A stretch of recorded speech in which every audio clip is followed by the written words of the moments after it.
Et on va s'atteler maintenant à travailler avec les transistors à effet de champ. On va refaire exactement la même étude, la même chose. Donc, on utilise deux transistors identiques, T1 et T2, avec le courant de drain de polarisation ID0 ici et ID0. Vous remarquez que, différemment à tout à l'heure, le courant qui traverse la résistance de l'émetteur, ici c'est la résistance source, c'était I0. Ici on a mis 2 fois I0. Bon, c'est juste pour une astuce de calcul. Donc là, puisque nous avons un axe de symétrie, ben on peut dire que ID0 est égal à I0. Ici aussi, nous avons I0, ID01, ID02, etc. Alors, quelques formules intéressantes. ID est égal à IDSS, facteur de 1 moins VGS sur VP au carré. On va se placer dans le cas où, pour un transistor, IDSS est égal à 2 mA.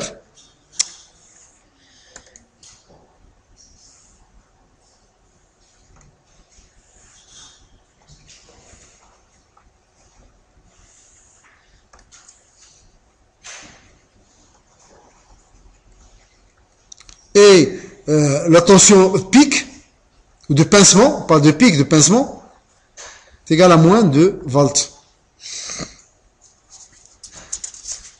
Et on va travailler avec ces données. La première des choses, si vous remarquez sur ce schéma, nous connaissons le RD, mais RC, RS, on ne la connaît pas. On a VDD est égal à 15 volts, et donc on va chercher RS. C'est ce on va appeler la polarisation. On va polariser notre transistor. Donc ici, on cherche la résistance RS pour un courant I0 est égal à 0,5 mA d'après le polycope.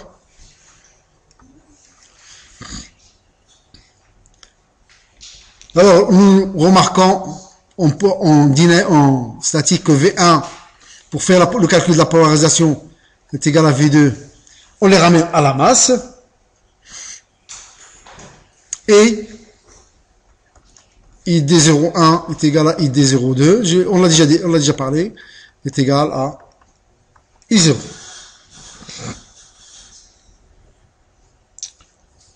VGS, la formule fondamentale du transistor à effet de champ, est égal à VP, facteur de 1, plus ou moins, racine carrée de I0 sur ID. C'est ce qu'on a, ça sort de la formule de tout à l'heure. On remplace I0 par sa valeur, 0,5, IDSS par sa valeur, c'est-à-dire 2 mA, eh bien, ceci permettra de donner un VGS est égal à moins 1 volt et un VGS est égal à moins 3 volts. Alors vous remarquerez, là je vais le mettre hors cadre,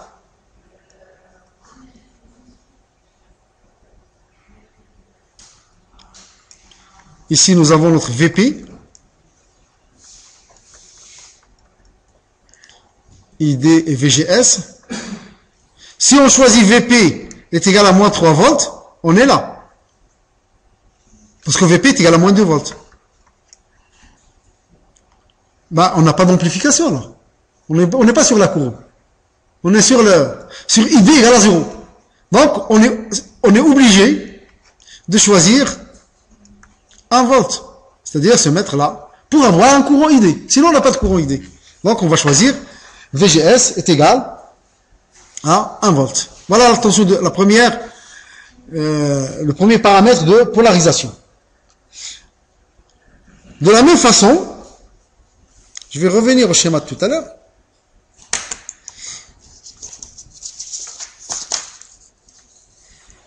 Pour calculer RS, je rappelle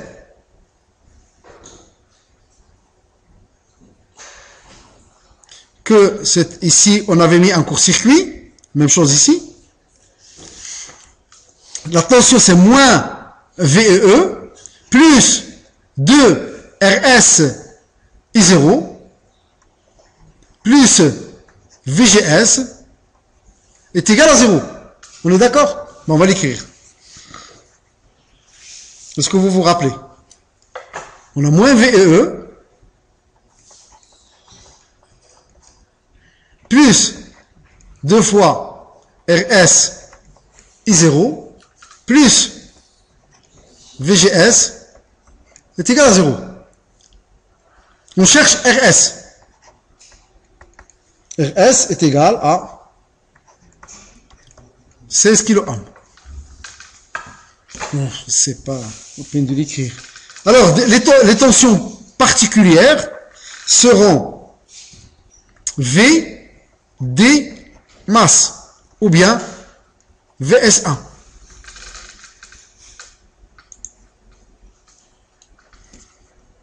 Ou VS2. Ça, c'est D, le drap. Donc, c'est VD masse.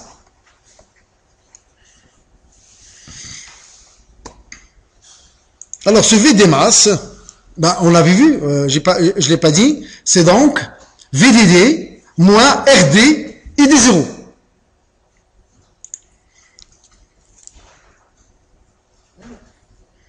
VDD moins RDI0. Et là, vous avez 10 volts. 15 moins 10 fois 0,5. 15 moins 5, c'est 10 volts. On va calculer V source masse.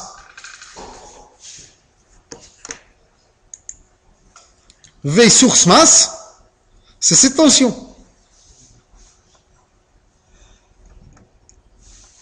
C'est quoi? C'est moins VEE plus 2 fois RS I0.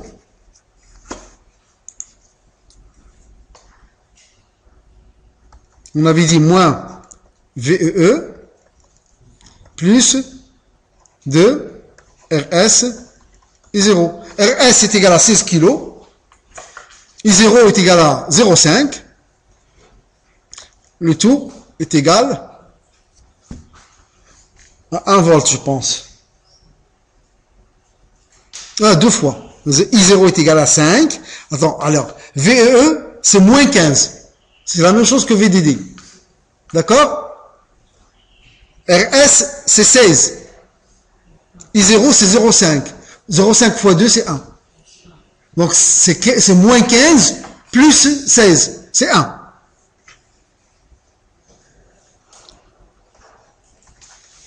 Et VDS, eh ben, c'est VDM moins VSM. C'est égal à 9 volts. Donc, voilà la polarisation. Donc, on a tous les points. Ils sont définis.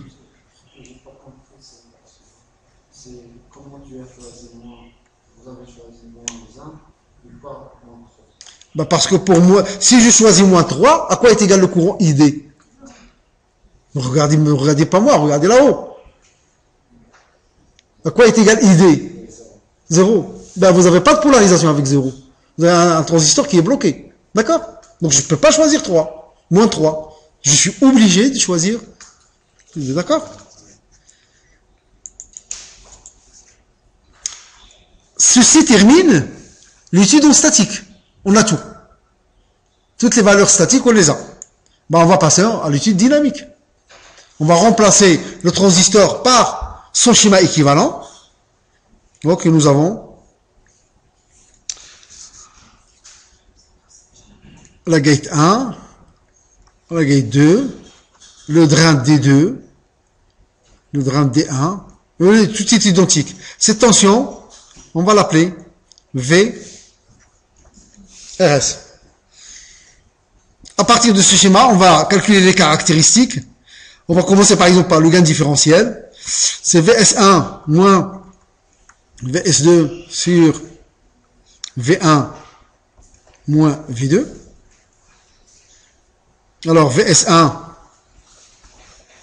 est égal à moins GM RD VGS1. VS2 est égal à moins RD GM VGS2. V1 est égal à VGS1 plus VRS. V2 est égal à VGS2 plus VRS. Et donc, VS1 moins VS2 directement. Donc, c'est moins GM RD facteur de VGS1 moins VGS2. Le VRS, il disparaît entre les deux.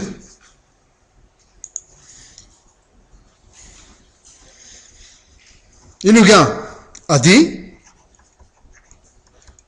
c'est moins, c'est ce terme. C'est moins GM RD.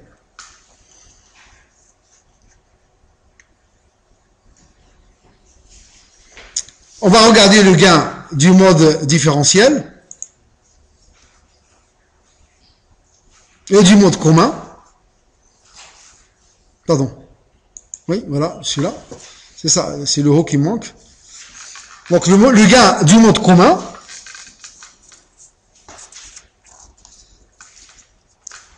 c'est donc AC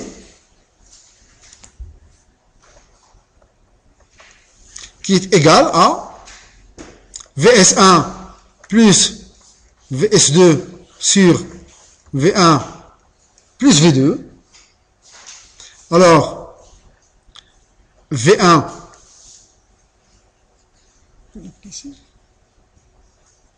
V1 est égal à, oui c'est vrai, V1 est égal à VGS1 plus VRS et V2 est égal à VGS2 plus VRS. Alors, V1 plus V2 est égal à VGS1 plus VGS2 plus 2 VRS, que je peux écrire aussi sous la forme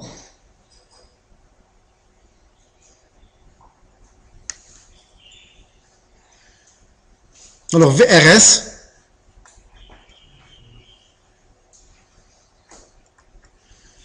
c'est égal à combien?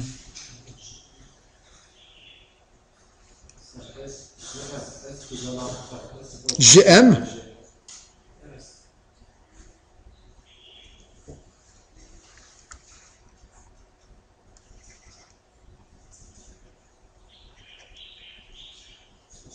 GM V GS 1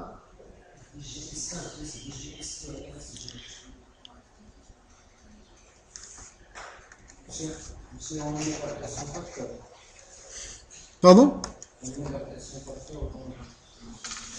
après donc il faut exprimer VRS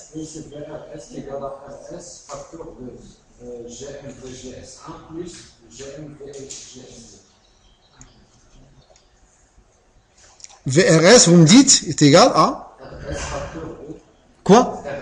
RS facteur de GM VGS1 plus GM VGS2. D'accord, on va l'injecter ici. V1 plus V2, VGS1 plus VGS2 qu'on va mettre en facteur, facteur de ce terme C1 plus GM de GM RS. Et VS1 est égal à moins GM VGS1 RD. Et VS2 est égal à moins GM VGS2 RD.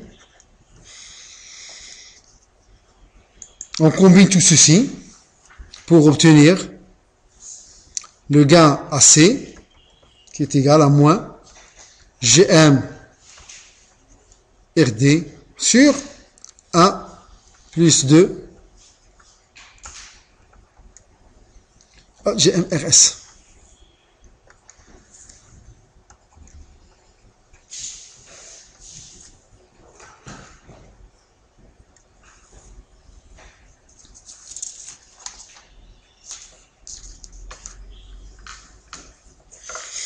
Alors, je ne vais pas revenir sur le coefficient.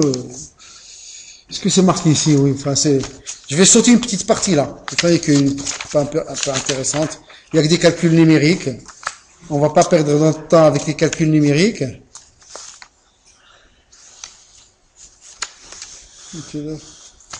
On termine à quelle heure? 3 heures, c'est ça? Il reste une demi-heure. Je réfléchis juste une seconde. Bon, je les entamerai. S'il reste du temps à la fin, j'entamerai ces calculs. C'est ça. Il s'agit de faire l'application numérique. Je ne sais pas si ça va apporter grand chose, hein.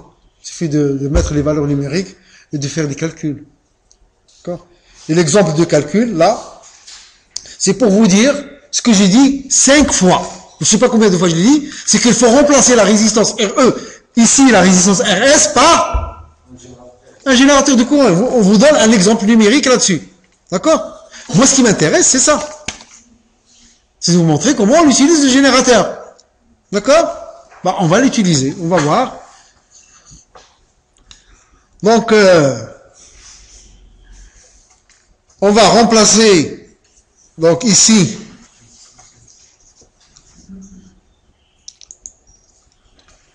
AC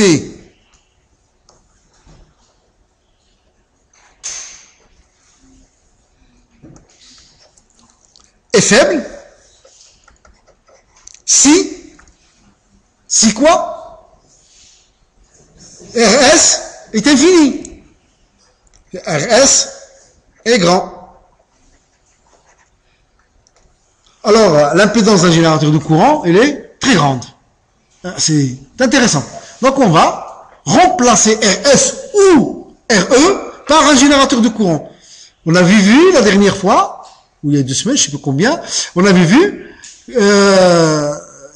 un exemple de générateur de courant. C'est le générateur miroir, un générateur de courant miroir. Ben, on va l'utiliser. Là, je vais sauter ces 2 diapositives. À la limite, je reviendrai dessus après. Donc, amélioration du taux de réjection du mode commun. Eh ben, allons-y. On va tracer le générateur de courant que nous avons vu la dernière fois. Je vous ai dit, à moins que je confonde avec l'autre section, qu'un amplificateur émetteur commun, par exemple, vous l'avez toujours polarisé avec plus VCC. Toujours. Vous l'avez toujours fait. D'accord? Il y a une autre façon de polariser. Je l'avais posé une fois en exercice de TD. C'est, au lieu de polariser avec VCC, on polarise par le dessous. Par moins VE. C'est la même chose. Il y a juste les lois d'Émaille qui changent. Mais c'est exactement les mêmes calculs. Il ne faut pas avoir peur. D'accord? C'est ce qu'on va utiliser ici. Parce que, pourquoi? Eh bien parce qu'on a moins VE dans l'amplificateur différentiel. L'amplificateur différentiel, il est alimenté par plus VCC et moins VE. C'est pour cela qu'on va, puisque tout ce montage va remplacer la résistance RE ou la résistance RS. Eh ben, on a plus VDD ou bien plus VCC et moins VE ou bien moins VSS. Bon. Et à ce moment-là, donc, c'est pour cela qu'on va polariser ce montage par les émetteurs.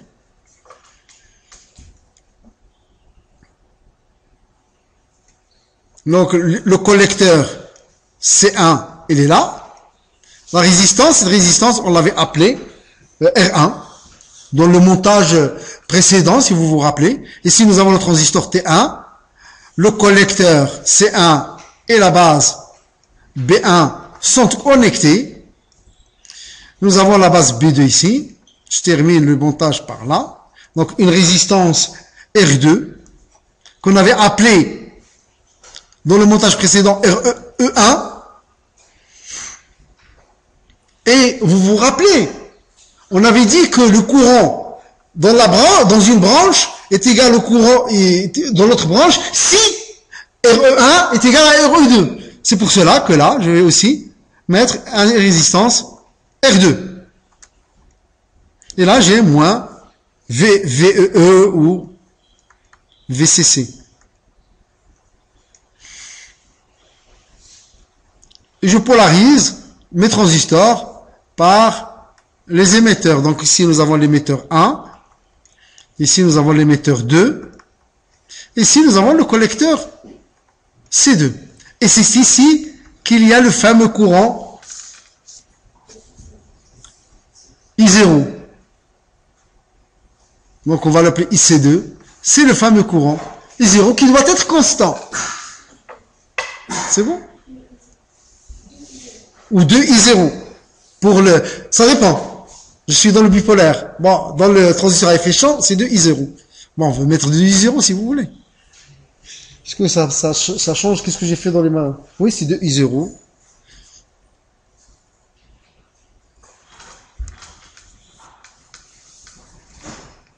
Non, on a gardé I0. Qu'est-ce que c'est pour juste regarder qu'est-ce qu'il a mis ici. Pour un pas.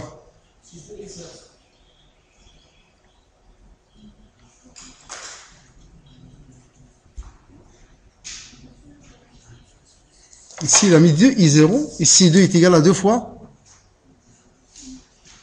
À 2 fois I0. Donc, on a utilisé, d'après le Polycope, on a utilisé le montage à transistor à effet de champ. Si c'est le montage à transistor bipolaire, il faut mettre I0. D'accord? Alors, est-ce que j'ai terminé? Oui. Donc ici, nous avons le collecteur et là, on va aller vers la source. Et vers le montage différentiel.